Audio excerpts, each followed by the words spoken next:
ओम शांति, ओम शांति, ओम शांति। आज अव्यक्त बाप दादा मुरली है। रिवाइज डेट है 15/12/2002 का चला हुआ और आज चल रहा है 24/11/24 को। समय प्रमाण लक्ष्य और लक्षण की समानता द्वारा बाप समान बनो। बाप समान लक्ष्य और लक्षण दोनों हो जाना चाहिए। लक्ष्य क्या है हमारा? आज का लक्ष्य है बाप समान बनना।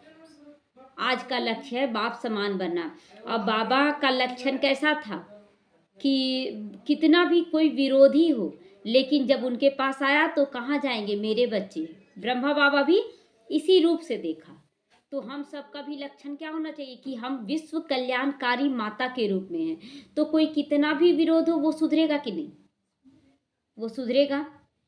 तो आज चारों ओर के सभी स्वमानधारी बच्चों को देखकर बाबा खुश हो रहे। स्वमानधारी क्या स्वमान लिए? आज सुबह सुबह अमृत वेले क्या स्वमान लिए?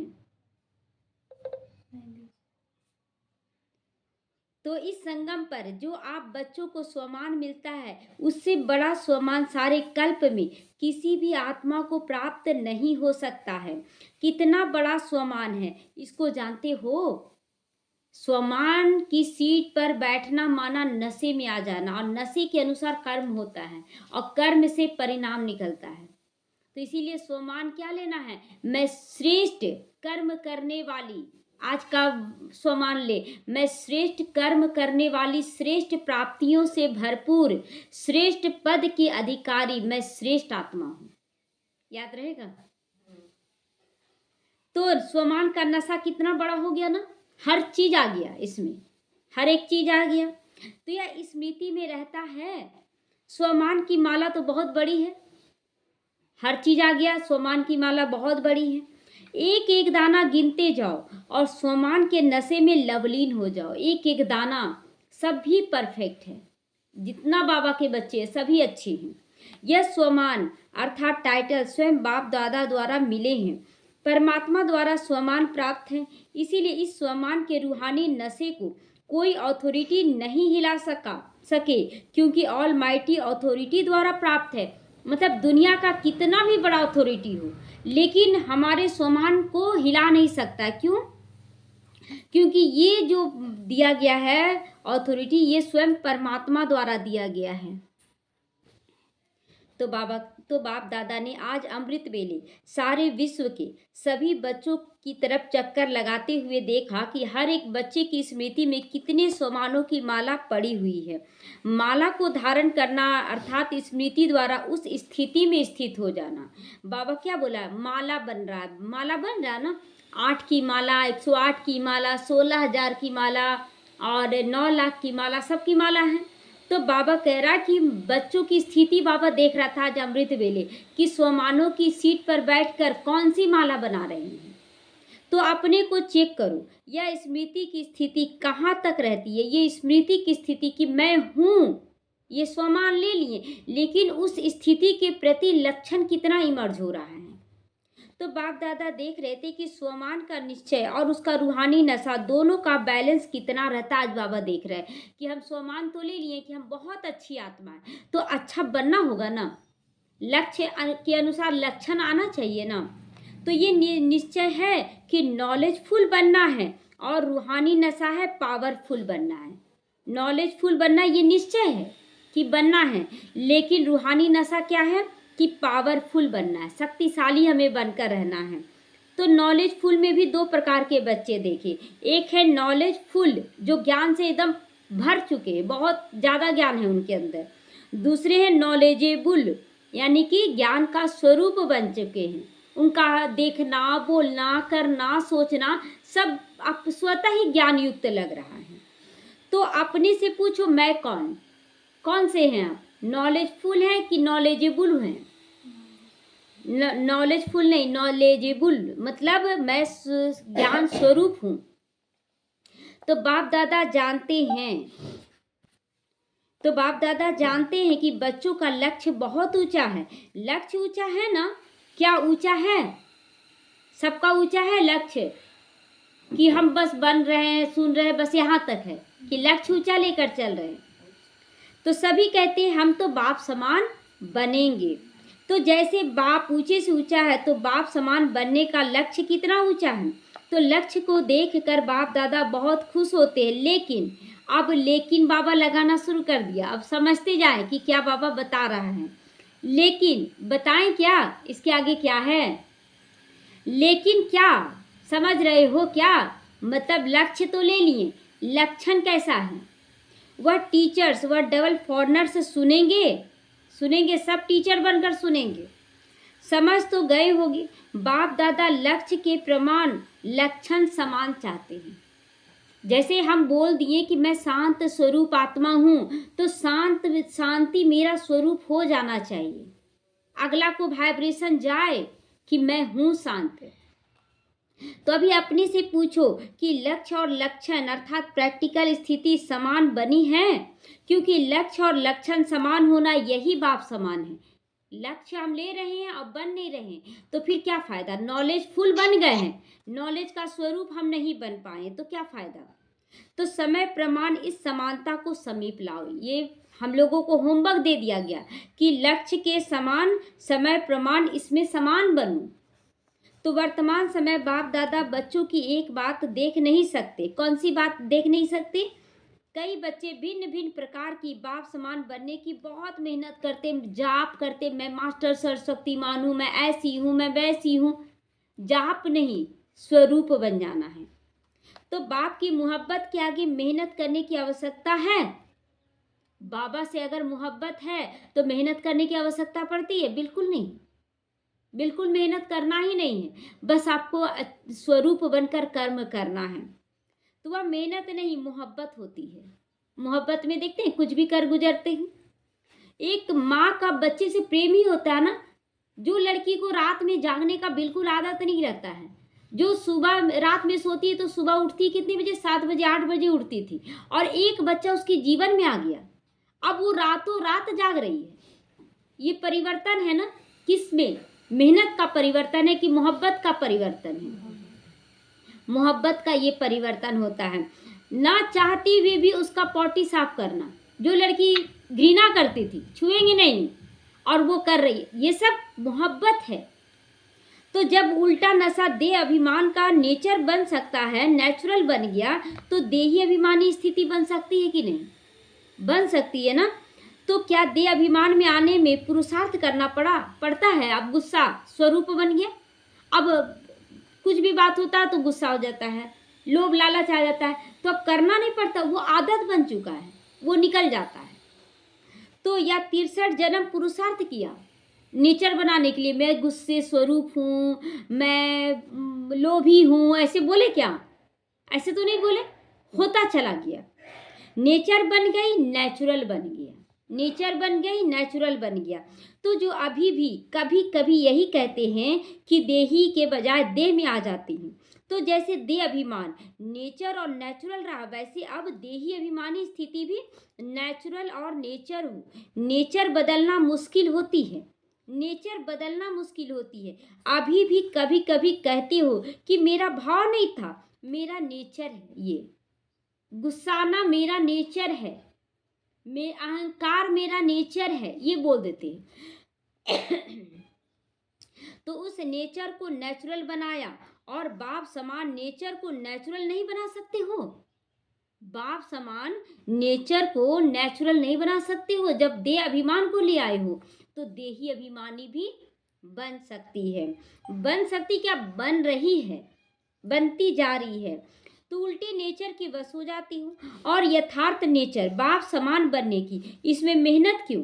तो बाप दादा अभी सभी बच्चों को देही अभिमानी रहने की नेचुरल नेचर देखना चाहते हैं कि मैं सदा खुश रहूं। मैं खुश हूं और रहूं में अंतर है। रहूं मतलब कभी हूं कभी नहीं हूं, और जब मैं हूं ही, मैं खुश हूं ही, तो सदा हूं। तो मेरा नेचर कैसा बन जाना चाहिए, नेचुरल क्या हो जाना चाहिए कि मैं सदा खुश हूं। कोई कुछ भी करे, मेरा काम है हंसते रहना। लाफिंग बुद्धा का सुने होंगे, वो सदा हंसते रहता था और हंसाते रहता था, उसका नेचुरल नेचर बन गया था हंसना और हंसाना। तो वही हम लोगों का होना चाहिए, मतलब कुछ फर्क ही ना पड़े। वो देखते हैं ना, कच्चू का पत्ता देखते हैं, कच्चू के पत्ते में पानी आप डालिए तो ठहरता है? नहीं ठहरता है ना। वो कितना भी आप डाल दीजिए लेकिन नहीं ठहरेगा, बिल्कुल नहीं। तो वही चीज़ है, बाहर का वाइब्रेशन आ रहा, ठहरे नहीं, निकल जाए अपने आप। मेहनत नहीं करना पड़े, निकलो निकलो नहीं करना पड़े। तो ब्रह्मा बाप को देखा चलते फिरते, कोई भी कार्य करते, देही अभिमानी स्थिति नेचुरल नेचर थी उनकी। चलते फिरते महसूस लोग करते थे, बच्चे बोलते हैं ना कि चलता फिरता फरिश्ता थे बाबा। तो बाप दादा ने समाचार सुना, आजकल विशेष दादियां ये रू रिहान करती हैं, फरिश्ता अवस्था, कर्मातीत अवस्था, बाप समान अवस्था नेचुरल कैसे बन जाए। ये दादियां आपस में रू रिहान कर रही थी कि कैसे ये स्थिति बन जाए। सब तीनों दादियां आपस में कर रही थी, नेचर बन जाए, यह रू रिहान चल रही थी। करते हो ना, तो दादी को भी यही बार बार आता है, फरिश्ता बन जाए, कर्मातीत बन जाए, बाप प्रत्यक्ष हो जाए, हमारे स्थिति से बाबा प्रत्यक्ष हो जाए। तो फरिश्ता बनना व निराकारी कर्मातीत अवस्था बनने का विशेष साधन है निरअहंकारी। अहंकार नहीं, उस कच्चू के पत्ते की तरह कि कोई पानी ठहरे ही नहीं, एकदम निरअहंकारी बनना है कि मुझे जैसे भी तुम यूज करो लेकिन मेरे ऊपर विकार नहीं ठहरेगा। मैं किसी भी आत्मा के संपर्क में आऊं लेकिन उसका विकार हमारे ऊपर नहीं ठहरेगा। ये हमारा स्थिति हो जाए कि कुछ भी हो, निरहंकारी ही निराकारी बन सकता। इसीलिए बाप ने ब्रह्मा द्वारा लास्ट मंत्र निराकारी के साथ निरअहंकारी जरूर कहा। निराकारी परम धाम की अवस्था, निर्विकारी स्थूल वतन की है, और निरअहंकारी निर्विकारी है यहाँ, और निरअहंकारी फरिश्ता स्वरूप यानी सूक्ष्म वतन में। मतलब जैसे जैसे आप पुरुषार्थ आगे बढ़ाते हैं तो अहंकार सूक्ष्म रूप से आने लगता है कि हम बहुत अच्छा हैं, ये अहंकार। इसीलिए बाबा क्लियर किया कि निर्विकारी के बाद निरअहंकारी तो पहले बनना है, तब फिर निराकारी स्टेज में पहुंचेंगे। तो सिर्फ अपनी देह या दूसरों की देह में फंसना, इसको ही देह अहंकार या देह भान नहीं कहा जाता कि मतलब फंस जाना, मेरा पति है, मेरा बच्चा, ये फंसना, इसको देह भान नहीं कहा जाता। देह अहंकार भी देह भान ही है। अगर देह के अनुसार कुछ भी अहंकार कर रहे हैं तो वो भी देह भान में आया। तो अपनी देह या दूसरों की देह के भान में रहना, लगाव में रहना, उसमें तो मेजोरिटी पास है। मतलब लगाव में रहते हुए भी आप डिटैच रह रहे हैं कि चलो ठीक है, सब आत्मा है, आत्मा है, ये ठीक है। जो पुरुषार्थ की लगन में रहते सच्चे पुरुषार्थी हैं, वह इस मोटे रूप से परे हो गए हैं, मोटे रूप से परे हो गए। मैं आत्मा हूँ, सब आत्मा है, ये सोचना बोलना कर रही हैं। लेकिन देह भान के सूक्ष्म अनेक रूप है। और देखिए, देह भान का सबसे पहला रूप है कि अगर आपको दुख की फीलिंग हो रही है, हम बार बार क्यों झुके, हमको उससे बात करना पसंद नहीं है, ये सब क्या है। अगर आप बाबा के ज्ञान का स्वरूप बन रहे तो कैसी भी आत्मा हो उससे बात करना कोई डर भय का नहीं है। अभी एक बहुत बड़े ग्रुप से बात चल रहा है, बहुत बड़े ग्रुप से, और उसमें 50% बाबा सफलता दे दिया। बहुत दिन से चल रहा था ये, बहुत लोग डराए भी कि देखिए अपने संभाल के कीजिएगा, कहीं कुछ गलत ना हो जाए। अरे बाबा के बच्चे, बाबा टचिंग दे रहा तब तो कर रहे हैं ना। तो 50% सफलता हो चुका है और 50% बाबा को याद कर रहे हैं तो जरूर होगा। तो इसीलिए बाबा कहता ना, ये सूक्ष्म देह भान नहीं रखो कि मैं कर रही हूँ। कराने वाला कौन? बाबा करा रहा, बाबा टचिंग दे रहा, कठपुतली की तरह बस कर रहे हैं। तो इसकी लिस्ट में आपस में निकालना कि कहाँ तक ये स्टेज बनी कि हम कितना भी गंदगी में जाएं, कितना भी गंदगी में, जैसे कीचड़ में कमल हो लेकिन कमल के ऊपर कीचड़ ठहरता नहीं, वो स्थिति बन जाए कि हम जाएं भी लेकिन मेरा असर उस पर हो। वो बहुत शक्तिशाली आत्मा जिससे कर रहे हैं, बहुत शक्तिशाली। तो एक बहन पूछी कि क्या बाबा से ज़्यादा शक्तिशाली? बोले बाबा से तो नहीं बोले, लेकिन इस दुनिया के हिसाब से शक्तिशाली है बहुत। लेकिन बाबा के बच्चे भी मास्टर सर्वशक्तिमान है। राम से ज्यादा शक्तिशाली रावण था, पता है ना, राम से ज्यादा शक्तिशाली रावण था। लेकिन राम अच्छाई के रास्ते में थे और रावण बुराई के रास्ते में था, इसलिए वो कमजोर पड़ गया, समझे। तो इसीलिए हम लोग अच्छा ही का विजय होता है ना। तो अगर आप अच्छा सोच, अच्छा बोल, अच्छा कर्म रख रहे हैं तो बुराई कितना भी शक्तिशाली वो कमजोर फिर लास्ट में पड़ जाएगा। ये नेचर हम लोगों को अपना लेना है। तो बाप दादा आज नहीं सुनाते हैं क्या क्या देव भान में करते हैं हम सभी। फिर आएगा मुरली, उस पे भी चलेगा। तो आज इतना ही इशारा बहुत है, क्योंकि समझदार को इशारा काफी होता है। तो बाबा एक तरह से वरदान क्या दिया हम लोगों को कि हम सब समझदार हैं। क्या दिया वरदान? समझदार हैं। तो आप सब जानती हो ना, अगर सभी से पूछेंगे ना तो सब होशियारी से ज्ञान सुनाने लगेंगे। बाबा ऐसे बोलता है, बाबा ऐसे बोलता है, होशियारी, हम ऐसे चलते हैं, हम तो ऐसे चलते हैं, सब बोलने लगेंगे। लेकिन जब परिस्थिति आता है तो डगमग डगमग हो जाता है। लेकिन बाप दादा सिर्फ छोटा सा सहज पुरुषार्थ बताते कि सदा मन वचन कर्म संबंध संपर्क में लास्ट मंत्र 3 शब्दों का याद रखो। निराकारी, मैं कौन हूं? आत्मा हूं, निराकारी। फिर निरहंकारी, फरिश्ता रूप में क्या होना है? निरहंकारी, मतलब किसी से भी कोई ग्लानि नहीं, कोई ईर्ष्या नहीं, कोई द्वेष नहीं, अहंकार नहीं कि हम क्यों झुकने जाएं। हम झुकेंगे तभी तो किसी को झुकाएंगे, हम प्यार देंगे तभी तो कोई प्यार में आएगा ना। तो प्यार देना है, और जरूरी नहीं है कि किसी को बदलने के लिए आप बहुत सारा ज्ञान दें।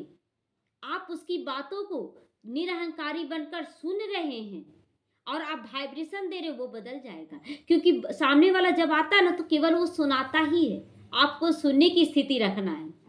बहुत कुछ सुने, करते जा रहे, देख रहे बाबा बहुत अच्छे से करवा रहा है। तो फिर उसके बाद होता है निर्विकारी। ऊपर से नीचे का आएंगे ना तो निराकारी, निरहंकारी, निर्विकारी, और नीचे से अभी हम लोगों को ऊपर जाना है। तो अभी पहले विकारों को छोड़ना है, फिर अहंकार को छोड़ना है, तब हम निराकारी स्टेज में पहुंचेंगे। तो सदा याद रखो ये 3 शब्द। संकल्प करते हो तो चेक करो, ये महामंत्र संपन्न बने हैं। ये तीनों महामंत्र है। क्या हम लोग संपन्न बने हैं? संपन्न बने हैं। संपन्न बनना मतलब पेड़ में फल लग जाना, और फल लग जाने का मतलब है झुक जाना। तो आप झुक नहीं पा रहे हैं, यानी कि अभी टाइट है, सूखा हुआ पेड़ है।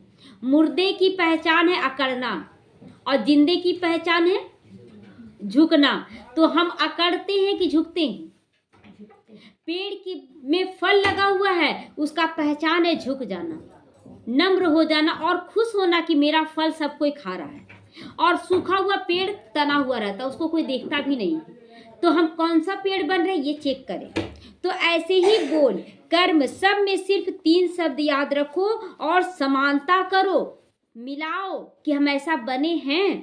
तो यह तो सहज है ना मिलाना। जैसे बोलते हैं ना, इधर एक कॉलम इधर बना हुआ, एक कॉलम इधर, किससे किसका मिलान होता है हम पढ़ते थे हम लोग, तो ऐसे मिलाया जाता था। तो मिलाना आसान हो रहा है कि नहीं? बाबा समान हम बने हैं कि नहीं? तो सारी मुरली नहीं कहते याद करो, बाबा ये नहीं बोलते पूरा मुरली याद करो, लेकिन 3 शब्द तो याद कर सकते हो। क्या 3 शब्द? निर्विकारी। हाँ, तो ये महामंत्र संकल्प को भी श्रेष्ठ बना देगा, वाणी में भी निर्माणता लाएगा। जैसा हम हैं बहन बोली नहीं, मतलब सुधर ही नहीं सकता है। सूर्य के सामने कीचड़ ठहर नहीं सकता है, तो सुधरेगा कि नहीं? तो निर्माणता लाएगा वाणी में, कर्म में सेवा भाव लाएगा। हमें झुकना है, बदलना है तो झुकना है। संबंध संपर्क में शुभ भावना लाएगा, शुभ कामना की वृत्ति बना देगा। अगर बाबा के ज्ञान को अच्छे से समझ रहे हैं तो संबंध संपर्क में भी केवल शुभ भावना, मुझे बदल के ही दिखाना है, बदला नहीं लेना है। तो बाप दादा सेवा का समाचार भी सुनते हैं। सेवा में आजकल भिन्न भिन्न कोर्स कराते हैं, लेकिन अब फिर बाबा समझा रहा है कि कोर्स कराने वाले देखिए बहुत सारे निकल गए हैं, चारों तरफ कोर्स कराया जा रहा है। लेकिन अभी एक कोर्स रहा हुआ है, वह कौन सा? वह है हर आत्मा में शक्ति चाहिए।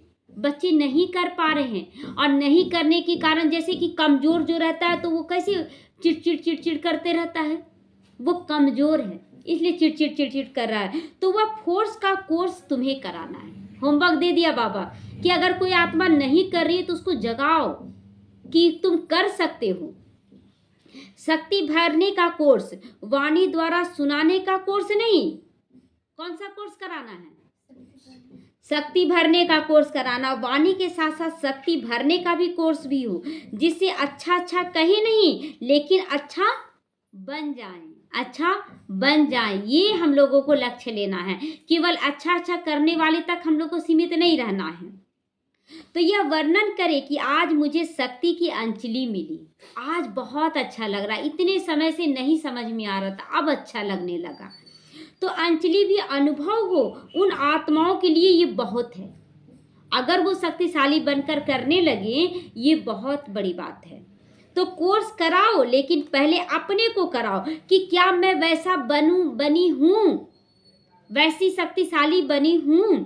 तो सुना बाप दादा क्या चाहते हैं, लक्ष्य और लक्षण को समान बनाओ। लक्ष्य तो हम ले लिए कि हम तो महाराजा महारानी बने। महाराजा महारानी सत्यु का कैसा होगा वो ब्रह्मा बाबा और मम्मा के पुरुषार्थ से पता चलेगा।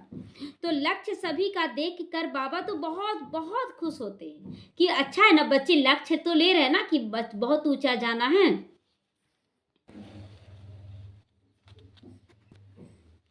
तो बाबा देखता है कि जब बच्चे लक्ष्य लेते हैं ना तो बाबा बहुत खुश होता है, बहुत बहुत खुश होता है कि कम से कम अच्छा बनने का लक्ष्य तो ले रहे हैं ना कि मुझे अच्छा बनना है।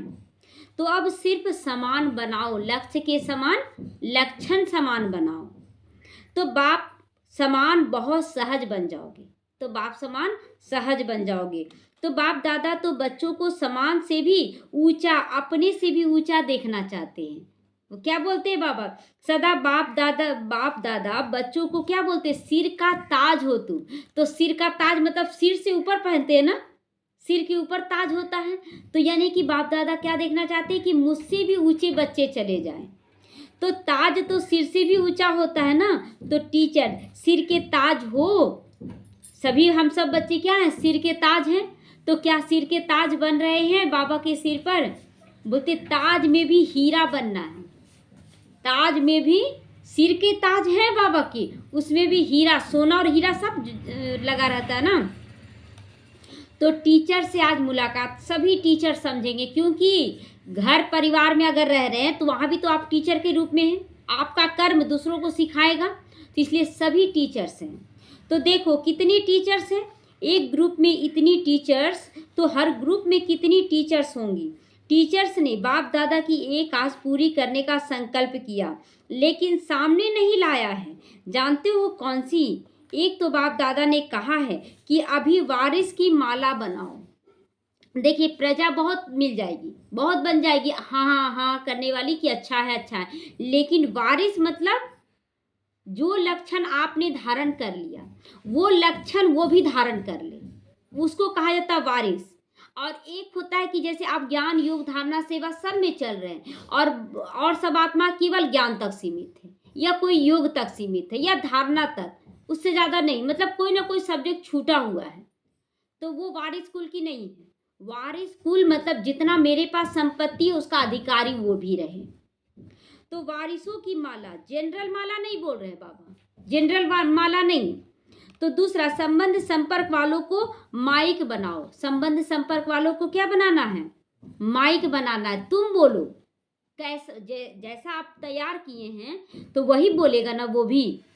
तो आप नहीं भाषण करो अब, लेकिन वह आपकी तरफ से मीडिया बन जाए, वो बोले। तो अपनी मीडिया बनाओ, बना सकते हो मीडिया क्या करता है, उल्टा सुल्टा सब आवाज फैलाता है, मीडिया सब कुछ करता है ना, तो इसमें भी कल्याण है। तो माइक ऐसे तैयार हो जो मीडिया समान प्रत्यक्षता का आवाज फैलाए, मीडिया के समान प्रत्यक्षता का आवाज फैलाए। तो आप कहेंगे भगवान आ गया, भगवान आ गया, वह तो कॉमन समझते हैं, लेकिन आपकी तरफ से दूसरे कहें, अथॉरिटी वाले कहें, मतलब पावरफुल जो हैं वो लोग भी कहें, पहले आप लोगों को शक्तियों के रूप में प्रत्यक्ष करें। जब शक्तियां प्रत्यक्ष होंगी तब बाप प्रत्यक्ष स्वतः हो जाएगा।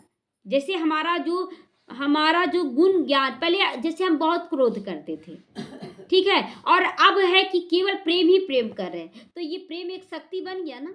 और ये शक्ति जब प्रत्यक्ष होगा तो लोग कहेंगे ना कि नहीं बिल्कुल, इसको कितना भी कुछ कर लो ये ऐसा ही रहेगी, ये बहुत अच्छा है। तो इस ढंग से प्रत्यक्षता होता है, तो ये शक्ति का रूप ले ले। और कभी कभी प्रेम स्वरूप बनना ये नहीं, सदा प्रेम स्वरूप बन जाना। तो बनाओ ऐसी मीडिया, तैयार करो कि आप बन गए हो और आप जितने बच्चों को तैयार किए वो भी बन जाए पूरी तरह से। देखेंगे किया है बाबा, देखेंगे किया है। तो आज तो देखिए बहुत सारे बच्चे ऐसे तैयार हो रहे हैं और होते जा रहे हैं।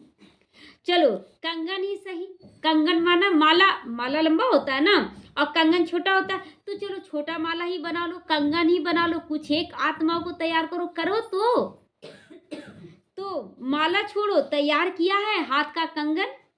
हाथ उठाओ, कौन कौन तैयार किए हैं, हाथ उठाएं कि तैयार कर रहे हैं बाबा। जिसने तैयार किया है वो हाथ उठाएं, बाबा उनको हाथ उठाने के कह रहे हैं। तो बाप दादा देखेंगे कौन से तैयार किए हैं। अच्छा हिम्मत तो चलो रखी ना तैयार करने की। सुना, टीचर को क्या करना है, शिवरात्रि पर वारिस क्वालिटी तैयार करो। तो शिवरात्रि पर वारिस क्वालिटी तैयार करो, माइक तैयार करो, तब फिर दूसरे वर्ष शिवरात्रि पर सबके मुख से शिव बाप आ गया या आवाज निकले। मतलब इस वर्ष होमवर्क दे रहा कि तैयार करो, तो अगले वर्ष ये आवाज निकलेगा कि कितने बच्चे तैयार किए। तो इस वर्ष हम लोगों को ये लेके चलना है।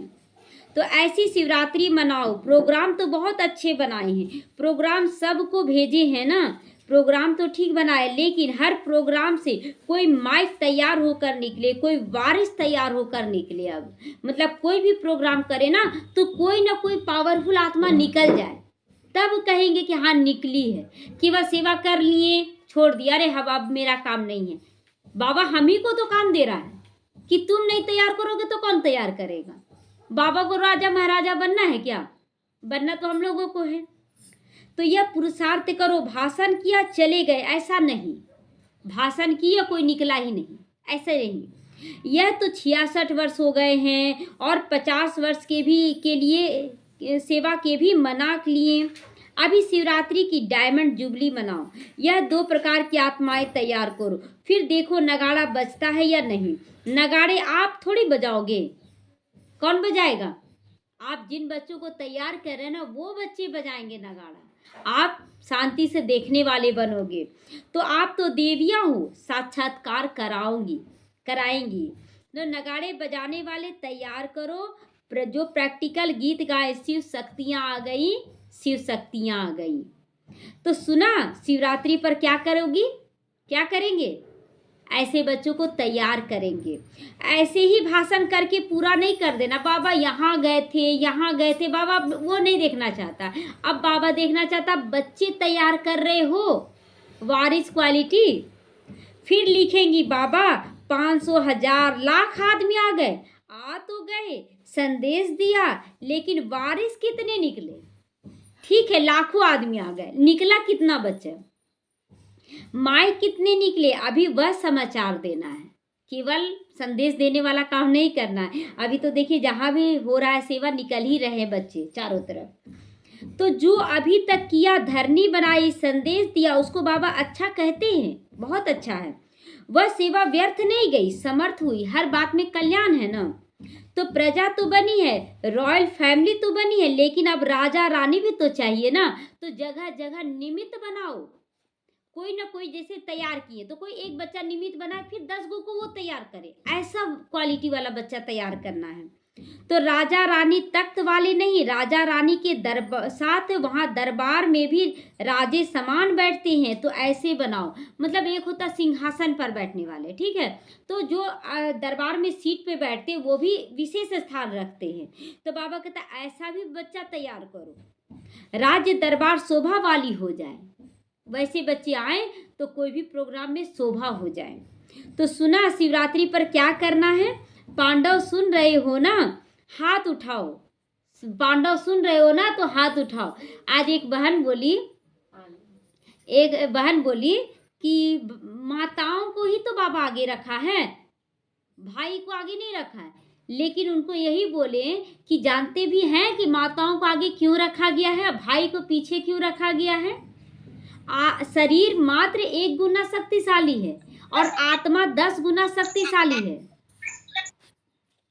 आत्मा 1 गुना शक्तिशाली और आत्मा 10 गुना शक्तिशाली है, शरीर 1 गुना है। और शरीर को क्या बोला गया? प्रकृति, नारी का रूप, और आत्मा को पुरुष का रूप। तो गुप्त गुप्त रूप से अगर पुरुष है तो वो 10 गुना शक्तिशाली है। आत्मा गुप्त है ना, तो 10 गुना शक्तिशाली है। और प्रकृति सामने है, बिना प्रकृति के पुरुष नहीं कुछ है, पुरुष के बिना प्रकृति नहीं है। दोनों का अपनी जगह वैल्यू है। तो बाबा शरीर सामने है ना, इसलिए माताओं को आगे रखा।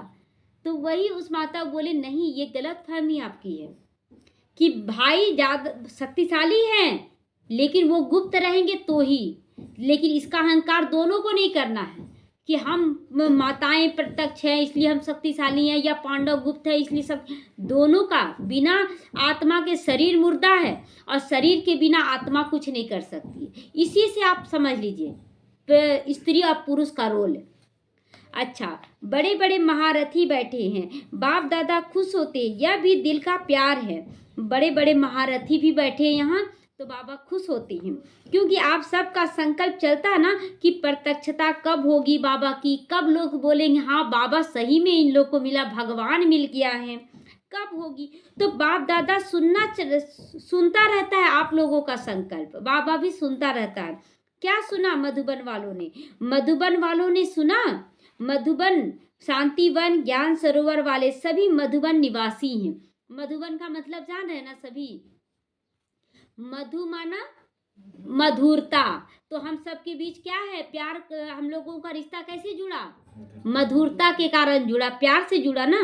और वन मतलब वैराग्य। तो है कि नहीं वैराग्य सबका? किसी के जीवन में इंटरफेयर हम लोग करेंगे?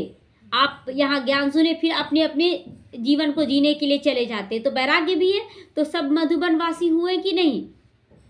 अच्छा, मधुबन से नगाड़ा बजेगा। कहाँ से नगाड़ा बजेगा? दिल्ली से, मधुबन से नहीं, कहीं कहो चारों ओर से नगाड़ा बजेगा। केवल मधुबन से या दिल्ली से नहीं, चारों तरफ नगाड़ा हमको बजाना है। एक तरफ से नहीं बजेगा, मधुबन में भी बजेगा तो चारों ओर से बजेगा, तभी कुंभकर्ण जागेंगे। कुंभकर्ण किसको कहा गया है? जो देहभान में सोए पड़े हैं, जो इस अहंकार में जी रहे हैं कि अभी तो बहुत लंबे समय तक जिएंगे हम, और तुरंत चलते चलते सुन लेते हैं कि मर गए। तो ये देह अहंकार में जो सोए पड़े उनको जगाना है कि तुम इस शरीर में टेम्पोररी हो, तुम एक आत्मा हो। तो मधुबन वाले जैसे सेवा में अथक होकर सेवा का पाठ बजा रहे हो ना, तो ऐसे यह भी मनसा सेवा करते रहो। मनसा सेवा क्या करना है कि मनसा द्वारा सबको जगाना। सब आत्मा भाई हैं जो देहभान में पिंजड़े में फंसे हुए हैं, निकलो सब बाहर। सिर्फ कर्मना नहीं, मनसा वाचा कर्मना तीनों सेवा करो। करते भी हो और ज़्यादा करना, अगर करते भी हो तो थोड़ा सा और ज़्यादा कर दो। अच्छा, मधुबन वाले भूले नहीं हैं। मधुबन वाले सोचते बाप दादा आते हैं मधुबन में हैं, लेकिन मधुबन का नाम नहीं लेते हैं। तो मधुबन तो सदा याद है ही, है कि नहीं याद मधुबन? तो मधुबन नहीं होता तो यहाँ आते कहाँ से? अगर मधुरता और वैराग्य नहीं होता तो हम लोग जाते मिलने के लिए? मिलते नहीं। बाबा भी आया न्यारा प्यारा बनकर। तो मधुबन एक घर बनाया गया जहाँ पर चारों तरफ से बच्चे आते हैं और मिलन मनाते हैं। तो आप सेवाधारी सेवा नहीं करते तो यहाँ यह कैसे रहते? रहते कैसे? तो मधुबन वालों को बाप दादा भी दिल से याद करते हैं और दिल से दुआएं देते। अच्छा, मधुबन से भी प्यार, टीचर से भी प्यार, मीठी मीठी माताओं से भी प्यार, और साथ में महावीर पांडवों से भी प्यार। बाबा सबको लेते आया ना, बाबा बहुत युक्ति से सबको प्यार दे दिया। तो पांडवों के बिना भी गति नहीं है, पांडवों के बिना गति नहीं है। इसीलिए चतुर्भुज रूप का महिमा ज़्यादा होता है, महालक्ष्मी के रूप में कम, लेकिन चतुर्भुज विष्णु चतुर्भुज का ज़्यादा पूजा होता है ना। तो पांडव और शक्तियाँ दोनों इसमें कंबाइंड है, उसको कहा था विष्णु चतुर्भुज। लक्ष्मी नारायण दोनों कंबाइंड है, तो विष्णु चतुर्भुज है। अच्छा, मधुबन वाले पांडव, आप सबको भी नशा है ना? विजय का नशा और नशा नहीं। और नशा मतलब शराब का नशा, जुआ का नशा, ये नशा नहीं। यहाँ पर नशा क्या है कि हम लोग मधुबन में रहते हैं, जो मधुबन में रहने वाले हैं, बाबा उनको नशा दिला रहा है। अच्छे हैं, पांडव भवन में मेजोरिटी पांडव ही रहते हैं। पांडव नहीं होते तो आप सबको मधुबन में मज़ा नहीं आता। इसीलिए बलिहारी मधुबन निवासियों की भी जो आपको मौज से रहाते, खिलाते, उड़ाते हैं, जाते हैं तो क्यों अच्छा लगता है। इतना जो सेवा करते हैं उन लोग, कोई चीज़ का कमी नहीं होने देते हैं। तो आज बाप दादा को मधुबन निवासी अमृत बेले से ही याद आ रहे हैं। चाहे यहाँ है, चाहे ऊपर बैठे हुए हैं, चाहे मधुबन वाले, चाहे कोई यहाँ भी ड्यूटी पर है, लेकिन चारों तरफ के मधुबन निवासियों को बाप दादा ने अमृत बेले से ही याद दिया है। तो आज बाप दादा ने जो रूहानी एक्सरसाइज दी है वह सारे दिन में कितने बार करते हो? कौन सा एक्सरसाइज दिया बाबा? निराकारी, निरहंकारी और निर्विकारी, ये एक्सरसाइज दिया है। और कितने समय में करते हो? ये तीनों का कमेंट्री कितने देर तक करते हैं और कितनी बार करते हैं, आज चेक करेंगे दिन भर में। निराकारी और फरिश्ता, निराकारी और फरिश्ता, बाप और दादा अभी अभी निराकारी, अभी अभी फरिश्ता स्वरूप, दोनों में देह भान नहीं होता है, देह भान से परे होना होता है। मतलब निराकार में भी देह भान नहीं और निरहंकारी में भी देह भान नहीं। तो यह रूहानी एक्सरसाइज कर्म करते भी, अपनी ड्यूटी बजाते हुए भी 1 सेकंड में अभ्यास कर सकते हो। ऐसा नहीं है कि नहीं कर सकते, तुरंत 1 सेकंड में कहें कि मैं आत्मा यहाँ बैठी हूँ निराकार रूप में। फिर देखिए कि लाइट का फरिश्ता स्वरूप। ओम शांति। तो यह एक नेचुरल अभ्यास हो जाए, अभी अभी निराकारी और अभी अभी फरिश्ता। अच्छा, बाप दादा ने ड्रिल कराई, ऐसे निरंतर भव, मतलब हमेशा ये अभ्यास करो, तब कोई विकार आएगा नहीं। तो चारों ओर के बाप दादा की याद में मगन रहने वाले, बाप समान बनने के लक्ष्य को लक्षण के समान बनाने वाले, जो कोने कोने में साइंस के साधनों से दिन व रात जाग करके बैठे हुए हैं, उन बच्चों को बाप दादा याद, प्यार, मुबारक और दिल की दुआएं दे रहे हैं। साइंस के साधनों से दिन रात जाग कर बैठे हैं ना, दिन रात।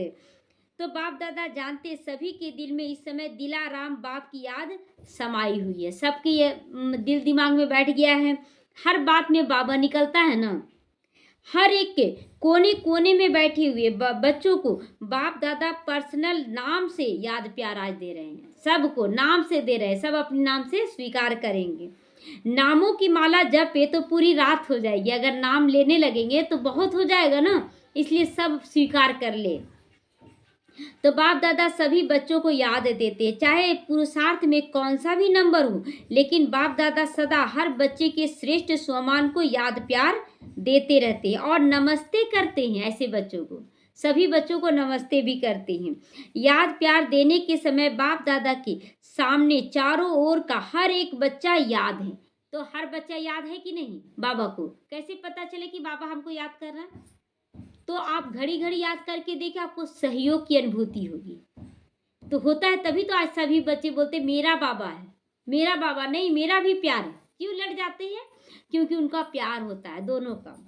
तो कोई एक बच्चा भी किसी भी कोने में हो, गांव में हो, शहर में हो, देश में हो, विदेश में भी हो, जहां भी हो, बाप दादा उसको स्वमान याद दिलाते हुए याद प्यार देते। आज देखिए जो ज्ञान में नहीं है बच्चे, कल ही एक माता से बात हुआ तो माता बोली ना कि बड़ा बड़ा परिस्थिति आ रहा, लेकिन हम भोले बाबा को मानते, बहुत अच्छे से निकल जा रहे हैं। तो बाबा सबको देता है ना याद। बाबा बोला था ना कि जो ज्ञान में नहीं है हम उन बच्चों को भी याद करते हैं।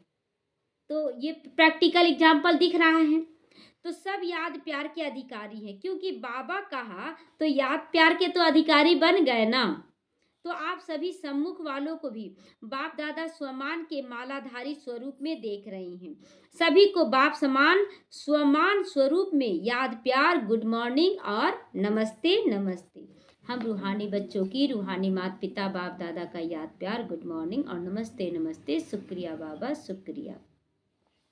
दादी जी से ठीक हो गई, बीमार थी दादी जान की, तो ठीक हो गई। अभी कोई बीमारी नहीं, भाग गई। वह सिर्फ दिखाने के लिए आई, जो सभी देखे कि हमारे पास भी देखो बीमारी आती है, लेकिन हम फिर भी सेवा में कमी नहीं करते हैं, सेवा करते जा रहे हैं। तो कोई बड़ी बात है, बीमारी भी आया चला गया। सभी दादियाँ बहुत अच्छा पाठ बजा रही हो।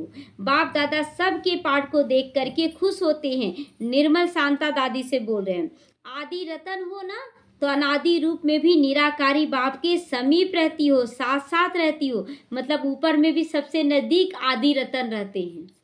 तो आदि रूप में राज दरबार के साथी हो, आदि रूप में भी दरबार के साथी हो। निर्मल शांता दादी को बोले कि दरबार के साथी हो। सदा रॉयल फैमिली के भी रॉयल हो और संगम पर भी आदि रतन बनने का भाग्य मिला है। तो बहुत बड़ा भाग्य है ना, भाग्य है सबका, भाग्य है। आपका हाजिर रहना ही सबके लिए वरदान है। हाजिर रहना ही वरदान बन जाता है। निर्मल शांता दादी को वरदान दे दिया है, तो ये वरदान केवल उनके लिए नहीं, हम सभी बच्चों का, कि हम जहाँ भी जाएं वरदानी स्वरूप बनकर जाएं, कि जहाँ कदम रखें वहीं पर सब अच्छा अच्छा हो। तो बोलो नहीं बोलो, कुछ करो नहीं करो, मतलब बोलो नहीं बोलो और करो नहीं करो। मतलब एक होता ना कि जो गरजता है वो बरसता नहीं है, उसके लिए बाबा बोला कि केवल बोलो नहीं, वैसा स्वरूप बनकर बोलो। करो ही नहीं, करना तुम्हारा स्वरूप हो जाए। मतलब आज करें कल फिर ढीला ढाला। हाँ, तो आपका हाजिर रहना ही सबके लिए वरदान हो जाए। मतलब आप वहाँ खड़े रहिए, आप कुछ में ही मत कीजिए, लेकिन आपके द्वारा इतने बच्चे तैयार हो जाए कि वो लोग करके दिखाने लगे, जो प्रत्यक्षता हो कि बहुत अच्छा ज्ञान समझ में आया सबको। अच्छा, ओम शांति। वरदान है आज का, लौकिक अलौकिक जीवन में सदा न्यारे बनकर परमात्मा साथ के अनुभव द्वारा नष्टो मोहा बनो। सबके साथ रहते भी कैसा बन जाना है, नष्टो मोहा। तो सदा न्यारे रहने की निशानी प्रभु प्यार की अनुभूति। जितना प्यार होता उतना साथ रहेंगे, अलग नहीं होंगे। अगर बाबा से प्यार है तो अलग होंगे नहीं होंगे। तो प्यार उसको ही कहा जाता जो सदा साथ रहे। तो बोलते ना भूल जाते हैं यानी साथ नहीं, एनी टाइम वो साथ है ही। शरीर, हम स्त्री हैं तो हम हमेशा बोलते हैं ना मैं स्त्री हूँ, साथ में ये शरीर है। ऐसा तो नहीं कि आत्मा पुरुष अलग हो जाती है, नहीं। तो जो सदा साथ रहे, जो बाबा साथ है, तो सारे बोझ किसका हो गया, बाबा का बोझ हो गया, मेरे ऊपर बोझ है। अब बच्चा चल रहा बाप के साथ, तो बाप चाहेगा कि मेरा बच्चा बोझ ढोए, नहीं, बच्चा तुरंत ले ले, बाप तुरंत ले लेता है कि लाओ। और फिर अगर बेटा चले साथ में माँ के, तो माँ को बोझ ढोने देगा कि बेटा धोएगा? हाँ, बेटा ढोएगा। तो बाबा को बेटा भी बनाए और पति भी बनाए, तो खुद हल्के हो जाओ। यही विधि है नष्टो मोहा बनने की, कि मेरा कुछ नहीं, जो बोझ अनुभव हो रहा कैसे ठीक होगा बाबा, ले लो तुम, और बस आप साथ चलते रहो, अच्छे से करो। लेकिन पुरुषार्थ की सब्जेक्ट में सदा शब्द अंडरलाइन करो, सदा रहे, कभी कभी नहीं। लौकिक रहे चाहे अलौकिक जीवन में सदा न्यारे और सबके साथ का अनुभव होगा। मतलब सबके साथ भी रहें और न्यारे भी होकर रहें, तब लगेगा कि हाँ आपके साथ बाबा खड़ा है। स्लोगन है, विकारों रूपी सांपों को अपनी सैया बना दो तो सहज योगी बन जाओगे, सहज योगी बन जाओगे। विष्णु चतुर्भुज कहाँ लेटे रहते हैं, सांपों की सैया पर, है ना। तो हम लोग, और सांप उनको डसता है क्या, नहीं ना। तो हम भले इस कलयुग में रहें, लेकिन सारे विकार हमारे कंट्रोल में रहें। ओम शांति।